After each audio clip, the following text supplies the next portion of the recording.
TiVo. For the next hour, sit back and listen to expert interviews in the fields of legal, health, financial, and home improvement. Listen to such educational shows on community association law, air conditioning repairs, plumbing repairs, estate planning, property damage claims law, real estate law, wealth management, personal injury law, family law, assisted living, and men's health.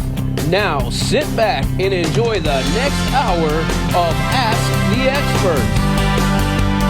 Happy Monday to you. I'm Rhonda Hines with Ask the Experts, and tonight I am joined by Josh Whistler, who is our property damage attorney, and who's going to help us walk us through what types of claims you may be facing and problems and how to resolve those issues. How you doing tonight? I'm doing great. It's great to be here. Thank you so much. Yeah, happy Monday to you. You too. So, Josh, tell us a little bit about yourself. How'd you get started in law? Sure. So, as a kid growing up watching movies about, righting the wrongs in the world and, bringing justice and giving a voice to the voiceless, power to the powerless, that always inspired me. So I always knew I wanted to go into the law, and that would be a great medium to really help people. So that was really my, inspiration of deciding to become a lawyer and eventually opening up my own firm. What made you specialize in property law? Well, when you would see, we've all seen the news broadcasts of natural disasters, and your heart goes out to people, right? Whether it be wildfires, especially here in Florida, hurricanes, right? You just see families destroyed, lives wiped out, communities, devastated. And you always say, how can I help these people? And then your mind is blown when you see this destruction and devastation, and you think that your insurance company is going to be there, is going to back you up and help you rebuild your life. And then you find out that they deny your claim, or they're not going to give you, right, the benefits that you need to rebuild your life. And when I heard some stories about that and I saw that, I said, that's just crazy. I want to get involved. I want to be able to do something to help these people. So that's one of the reasons that we went into this practice area. Isn't it tough, though, because the insurance policies have these little finite prints where it's, you get it if, this is met, and then there's always a little blueprint of, by the way, XYZ doesn't apply.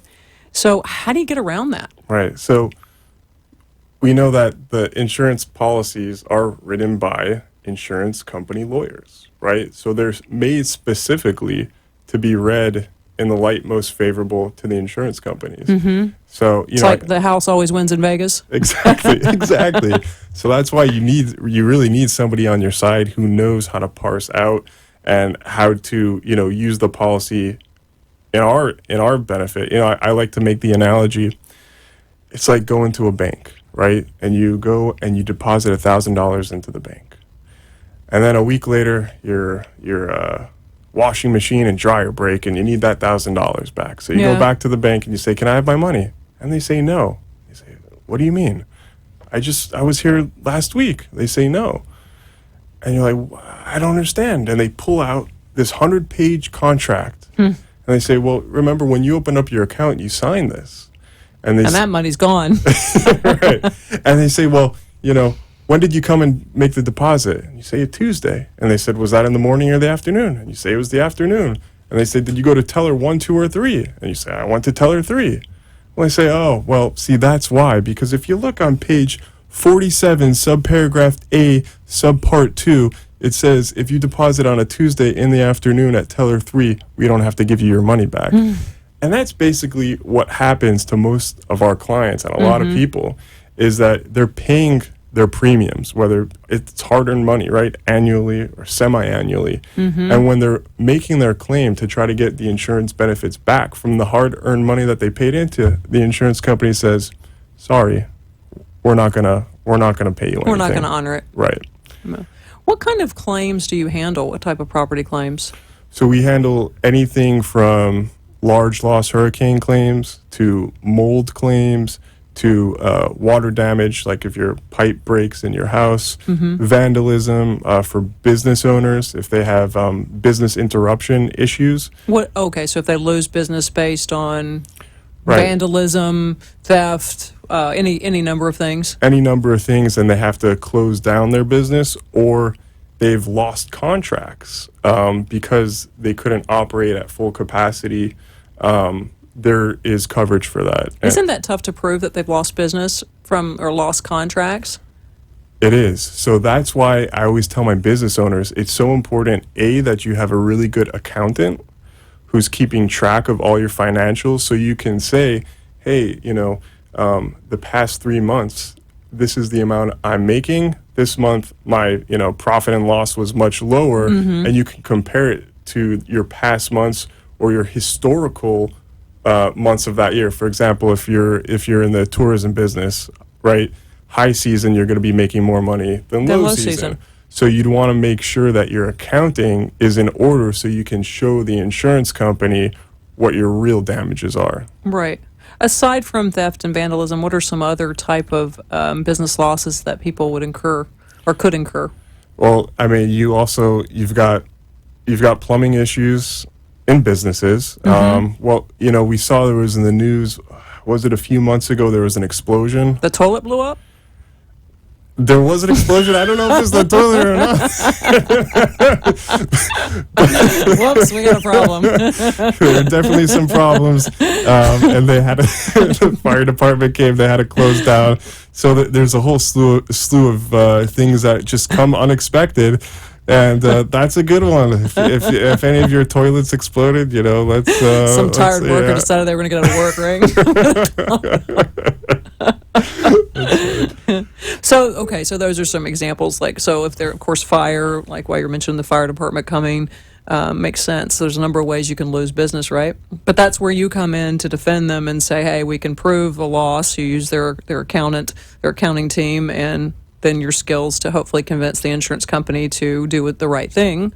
Now, let's say when you get involved, do you find that the insurance companies start playing ball more, or are they still kind of playing hide the money? They're always going to play hide the money, but they definitely come to the table when we get involved. I'll give you an example. It was actually, very heartwarming. I got a holiday letter from one of my clients that we helped out, and that's basically the situation that happened to them. Was they had a massive loss. They called the insurance company, left a message, called the insurance company, kept getting, placed to this department, that department, kept calling, sent emails, no response. No meaningful response, right? Or deny. Right. Delay, deny. Then we got involved and we said, hey, enough is enough. And then they started to play ball with us. They went through the proper protocols that they're supposed to do, setting up an inspection, reviewing what we're submitting to the insurance company. But until we got involved, it was just, okay, yeah, very nice. We'll get to you when we get down to X your number name of on the times list. This was reminding me of the movie Rainmaker. You ever seen that with Matt Damon? It's it's like basically there was a manual put together that said, you just keep denying, eventually they'll give up, and you just do it so many times, and hopefully the customer goes away. Do you feel like that there's just kind of an unspoken word at insurance companies that's what they do? Yes. That's a strategy. I see it all the time. I make all my staff members read a book called Delay, Deny, Defend. Delay, Deny, Defend, Yeah. okay. I can't remember exactly who the author is, but it basically lays out the strategy of insurance companies for that process. Because not only like you excellently, analyzed and said the longer they delay the claim, the more the policy owner is going to put their hands up, but also the insurance company is making money on that set of benefits that they put in reserve. Because usually if there's a claim, they'll put a certain amount of money in reserve. But until they pay that money out, they're making interest on it. Yeah. So technically. So the more they hold and delay, they can earn their interest. They can keep the money. So the idea is hold my money as long as I can. 100%, exactly. That's what they do. Wow. So I want to ask you, what is a bad faith? What's bad faith? Bad faith claim. Sure. So in Florida and other states have it, but we're here in Florida. So there are certain insurance regulations. that are made by the governor and the Department of State, and they have regulations on how the insurance companies have to properly handle a claim. So whether it be they need to respond in X amount of days, they need to properly investigate the claim. There are a whole set of statutes on how the insurance companies have to treat the homeowners, right? And if they violate or go against any of those statutes, then we can bring a claim, a bad faith claim against the insurance company. It basically goes to the state reviews it, the insurance company has a certain amount of time to respond, and if they don't respond adequately, then that enables us to file an additional suit where we can go after basically more serious damages against the insurance company above and beyond what the initial damages were for the insurance company. So that's something that we do all the time when we have basically diagnosed that bad faith has occurred. And it could be something as simple of, like I mentioned for my clients, if they're reaching out to the insurance company, the insurance company doesn't respond properly, that's a violation. That's a bad faith violation. So is this hard to prove, or is it easy to prove? Well, like we try to get everything documented properly.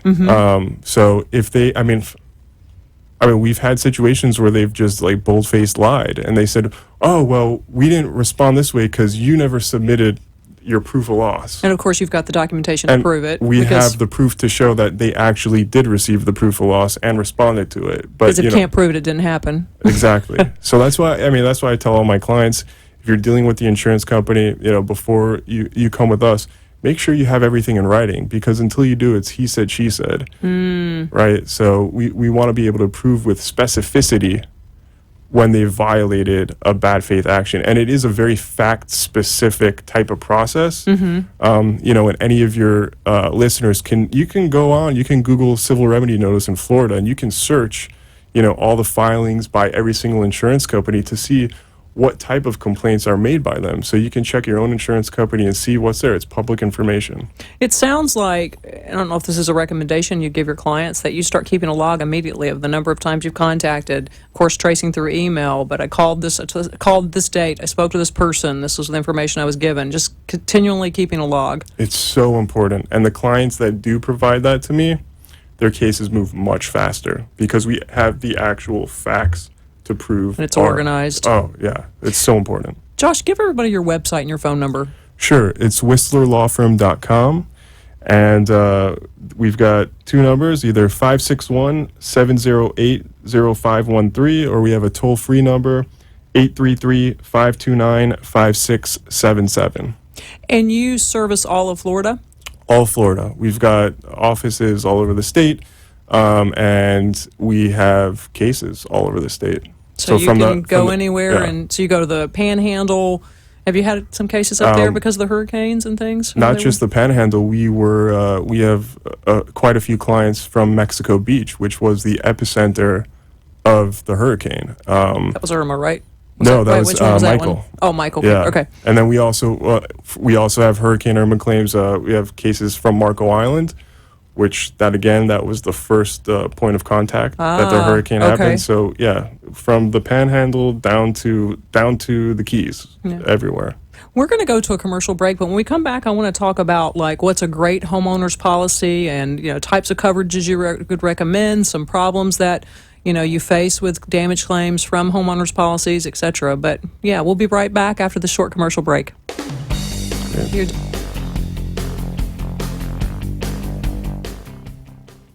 At the Whistler firm, they represent homeowners and water mitigation companies against insurance companies who have denied or underpaid claims resulting from property damage. Attorney Whistler is a strong advocate for the policyholder in cases against property insurance companies and will aggressively fight for his clients to ensure a timely and favorable settlement on their behalf. They strive to provide a small firm experience with big firm results. The Whistler Law Firm will help you maximize your compensation. information. Attorney Whistler is aware of the complicated process of insurance claims and litigation, and to this end, his clients can expect to receive professional, individualized attention as he works tirelessly to provide them with a positive outcome on their claim. Insurance company's number one priority is to pay you the least amount possible. At the Whistler Law Firm, their main goal is to get you the most money for your claim. Contact the Whistler Law Firm today at 561-299-4523 and let them get you the most for your claim. That's 561-299-4523. That's nice. And we are back with Ask the Expert, and I'm here with Josh Whistler. He is our expert on property damage. Josh, we left off, we were going to talk about like homeowners, policies, like what's a great, what amount should we get for coverage, what do we need? What do you consider basically a necessity living in South Florida? Sure. Great question. If I recommend everybody has hurricane coverage. I know that kind of sounds silly. That isn't that obvious? It's not obvious. I had a client who lived on the water and did not have hurricane coverage. Could you believe it? And they suffered a hurricane. Yeah. Now, flood insurance, that's additional, and that is not included in your typical homeowner's insurance policy. So if you do live in a flood-prone area, and if you can see the water, right, and I from the view of your property, get flood insurance. Right. Because we had another client who suffered flood damage, had the hurricane coverage, not the flood damage, and that was a very difficult situation. Oh, that is tough. So you need the hurricane with the flood. Right. So is wind separate? So wind would be, if you're getting hurricane coverage, that typically I figured they wanted everything a la carte. Yeah. Now when you go online, right, you see all those commercials of basically what you said, you could get a la carte and pick. So yeah, I guess you could have situations where you're not getting everything that you're assuming, but never make an assumption. Because to me, hurricane is wind, right? Yeah, exactly. I mean, you would think it would be, which I just don't know with the policies these days. Every policy is different, and again, it's made to be confusing. So I would also say, if you have a property that has cast iron pipes, okay, so we're talking about basically a home that was built in the 70s or earlier. Yeah. Make sure you get full water coverage. I've seen a lot of clients come in recently that they thought they had full coverage, right? They're like, well, I've got coverage for, any type of water. I got coverage for everything, and even, I thought even zombie invasions. And then I read the policy, and it's like there's a rider in the back that says full water exclusion. So even if you do have a pipe that breaks and floods your entire house, you're not going to be covered. Or they'll have a cap, like a $10,000 cap. Now, if you have hardwood floors, okay, or if you have nice tile, and but more so in the hardwood floors, and you have a flood and it's continuous flooring throughout your house, just the flooring alone is going to be more than $10,000. So just make sure you know what what's being covered. Also, mold is very common down here.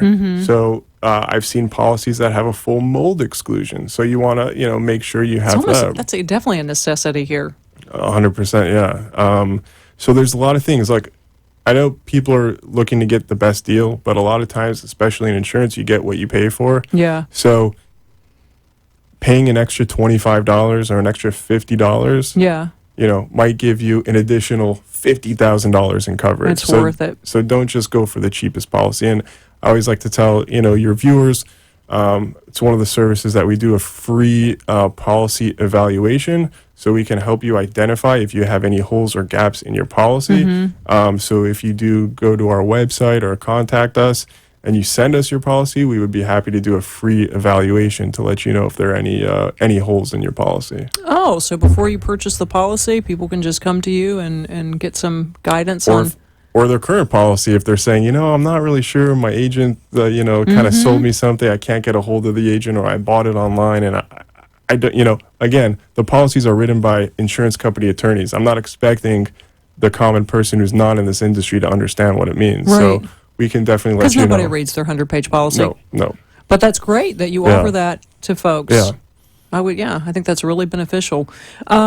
I had a situation in our neighborhood. A lot of the neighbors had, is it the old PVC pipes where they explode?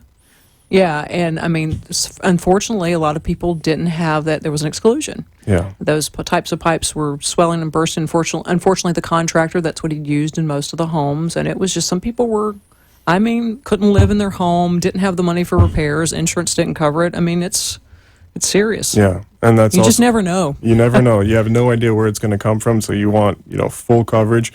And that's the thing. Full coverage doesn't mean full coverage. You really have to get in the guts of the policy to see what it really covers, and then check the riders, these extra addendums basically, because they might say, okay, we've added this or we've excluded something. Right. So It's full coverage with some footnotes. Exactly. Yeah. So you got to be really, really careful with that. And it can be really confusing, particularly when it's like this stipulation, this stipulation, this. I mean, it's like you have ADD trying to figure it out, Yeah, right. It's like if this conflicts with this paragraph, and then you have this subparagraph that's connected to the initial. It's like I said, it's made to be confusing. But the good thing is, in contract law, kind of the tie goes to the runner. So if you have two possible interpretations, it's read against the drafter. So we'll say, hey, this policy doesn't make sense. You could read it two ways.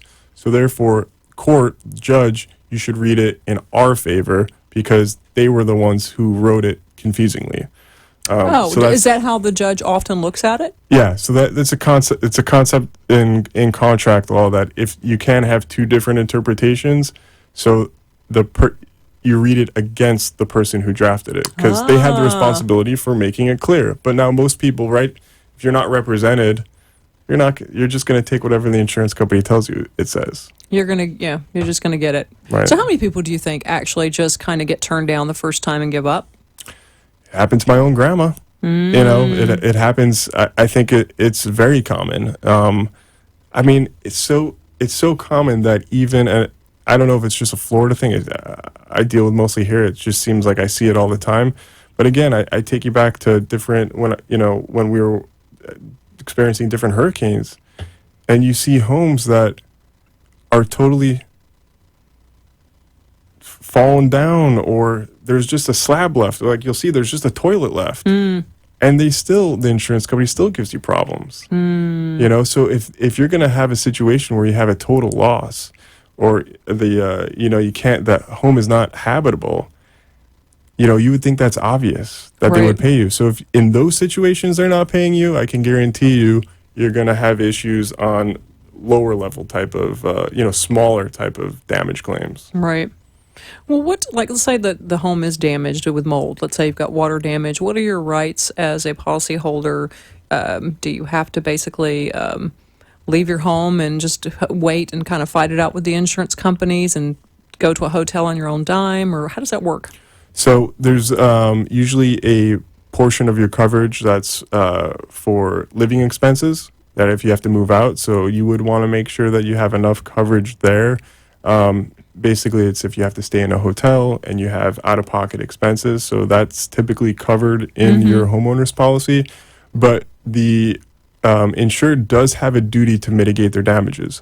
So if you see mold or if you see a pipe that's broken, you can't just, lay back and say, oh, well, I'll just wait till my whole house is damaged. No, you have a duty. It's in your policy. You have a responsibility to try to stop it and mitigate it as soon as you can. So there are, responsibilities both ways. So you're also responsible for getting the remediation company there immediately. Exactly, yeah. And then hopefully if you have a good one, they take pictures and document it for you. Right. Like I said, everything should be documented so you can give it to the insurance company so they can't make an excuse later and say, oh, well, we were prejudiced. We didn't know what actually happened. Oh, I see. Now, what are some kind of clauses or problems that you kind of run into with the mold? Let's say they do have mold coverage. What are some little glitches that folks should be aware of? They'll typically say, oh, well, this has been an ongoing problem. This has been a long-term problem that you should have known. Oh, okay. So they're saying it's not. So it's like maybe you bought the house and the problem had it before you were insured or something. Right. Or, I mean, the truth is mold can be produced really, in 24, 48 hours. But typically the insurance company will say, oh, if there's mold, their default excuse is, oh, this has happened months ago. And you have a duty to report a damage, soon after you've noticed it. So Yeah. we're going to deny coverage because, well, mold, that takes a very long time to happen, even though that's not true. Yeah. And we're considering this pre-existing damage. We're not going to cover you. Has anyone ever also sued, and would they use you for this? Like they've developed asthma or medical conditions from the mold, and then so your property damage claim becomes also a medical claim? Has that happened with you? Yeah, we had a family that their kids were experiencing asthmatic issues, and they never had those symptoms before. Yeah. So we were able to determine that there was a water leak. There was mold that was caused to it, and it caused a lot of health issues.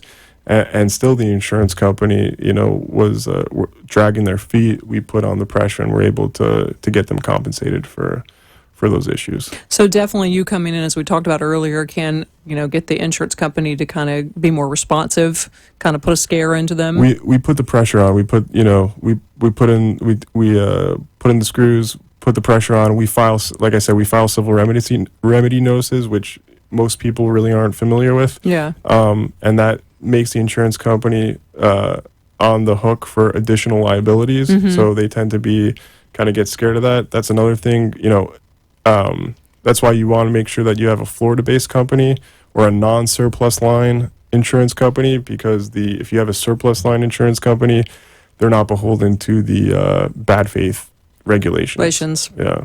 Well, Josh, give folks your number and your website again. Sure. WhistlerLawFirm.com.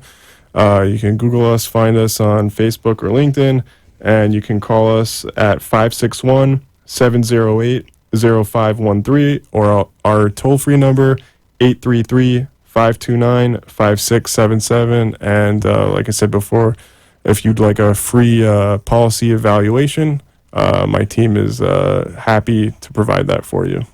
Well, we're going to be back after this short commercial break. We've really enjoyed having you, Josh. Thanks for coming in and helping us clarify some things and educating us on how we can make sure that we're protected. And we'll be right back after the next minute short break. All right, thanks.